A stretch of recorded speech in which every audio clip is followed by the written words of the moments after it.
పూరా local. Welcome to పూరా local. ఇక జూబ్లీహిల్స్ ఉప ఎన్నికల నేపథ్యంలో ఇటు బీజేపీ చాలా విస్తృతంగా ప్రచారాలు అయితే కొనసాగిస్తుంది. అందులో భాగంగానే ఇప్పుడు కేంద్ర మంత్రివర్యులు కిషన్ రెడ్డి గారు ప్రచారంలో పాల్గొన్నారు. ఆయనతో మాట్లాడే ప్రయత్నం చేద్దాం. సార్, ఏ విధంగా నడుస్తుంది ప్రచారం మొత్తం కూడా? ప్రచారం అయితే మేము పొద్దున్న నుంచి కూడా ఇంటింటికి వెళ్ళి అక్కడ ఉన్నటువంటి ఓటర్లను వ్యక్తిగతంగా కలిసేటువంటి కార్యక్రమానికి ప్రాధాన్యత ఇస్తున్నాం. అదే కార్యక్రమం ఇంటింటికి వెళ్ళేటువంటి కార్యక్రమం దృష్టి కేంద్రీకరిస్తున్నాం. మరి ఇకపోతే కనుక నిన్న సీఎం గారు ఆయన ప్రచారంలో భాగంగా అనేక అనుచిత వ్యాఖ్యలు అయితే చేయడం జరిగింది. బీజేపీ బీఆర్ఎస్ ఒకటే అని చెప్పేసి దీనిపైన మీ అభిప్రాయం? ఎవరు ఒకటో అందరికీ తెలుసు. కాంగ్రెస్ పార్టీ బీఆర్ఎస్ పార్టీ అనేక ఎన్నికల్లో పొత్తులు పెట్టుకున్నారు. కాంగ్రెస్ పార్టీ ప్రభుత్వంలో కేసీఆర్ మంత్రిగా కొనసాగారు. ఇక్కడ తెలంగాణలో కూడా హరీష్ రావు మంత్రిగా కొనసాగాడు. టీఆర్ఎస్ ఎమ్మెల్యేలు మంత్రిగా కొనసాగారు.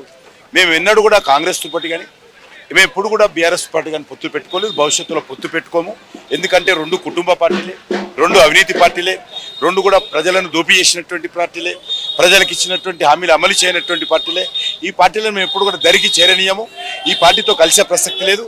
దురదృష్టం ఏంటంటే రెండు పార్టీలు కూడా బీజేపీ మీద మాట్లాడుతున్నారు. ఎందుకంటే ఈరోజు బీజేపీ బలం పెరుగుతుంది కాబట్టి రెండు పార్టీలు మమ్మల్ని టార్గెట్ చేస్తా ఉన్నాయి. మరొక వ్యాఖ్య కూడా చేశారు కాళేశ్వరం ప్రాజెక్ట్ కి సంబంధించి. దానిపైన ఎందుకు యాక్షన్ తీసుకోలేదు, సిబిఐకి అప్పగిస్తే యాక్షన్ తీసుకుంటామన్నారు. దీనిపైన సిబిఐకి సంబంధించి కాళేశ్వరం అవినీతి మీద అడగలేదు, టెక్నికల్ పాయింట్ మీద సిబిఐ అడుగుతా ఉన్నారు. అది కూడా ఇంకా హైకోర్టులో తీర్పు రావాల్సిన అవసరం ఉంది. ఆ తీర్పు వచ్చిన తర్వాత ఖచ్చితంగా సిబిఐ చేయాల్సిన పని సిబిఐ చేస్తుంది. ఇక ఫార్ములా ఈ కార్ రేస్ లో కూడా ఎందుకు బీజేపీ అనేది యాక్షన్ తీసుకుంటామని చెప్పేసి ఆయన పైన కేసు బీజేపీకి సంబంధం లేదమ్మా, గవర్నర్ పరిధిలో అంశం అది. గవర్నర్ అంశం భారతీయ జనతా పార్టీకి కేంద్ర ప్రభుత్వానికి సంబంధం లేదు.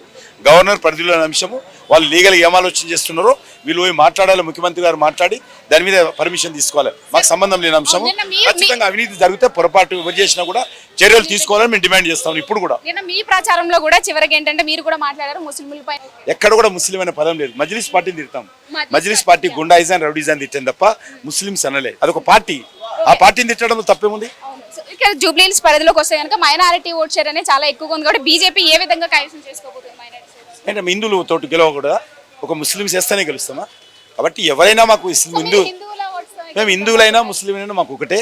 కాబట్టి మేము సపరేట్గా మైనారిటీల కోసం ప్రత్యేకంగా కాంగ్రెస్ లాగానో లేకపోతే బీఆర్ఎస్ లాగానో వివరించాము. మా దృష్టిలో హిందువులందరూ కూడా ప్రజలే, మా దృష్టిలో ముస్లింలందరూ ప్రజలే. ప్రజా సమస్యల పరిష్కారం కోసం పనిచేస్తాం. కేంద్ర ప్రభుత్వం ఈరోజు బియ్యం ఇస్తా ఉన్నాం. ముస్లింలకు ఇస్తున్నాం, హిందువులకు ఇస్తున్నాం. పేద ప్రజలందరికీ ప్రతి కుటుంబానికి ఒక్కొక్క వ్యక్తి ఉంటే ఒక్కొక్క వ్యక్తికి 5 కేజీలు, ఇద్దరుంటే 10 కేజీల చొప్పున అందరికీ ఇస్తున్నాం.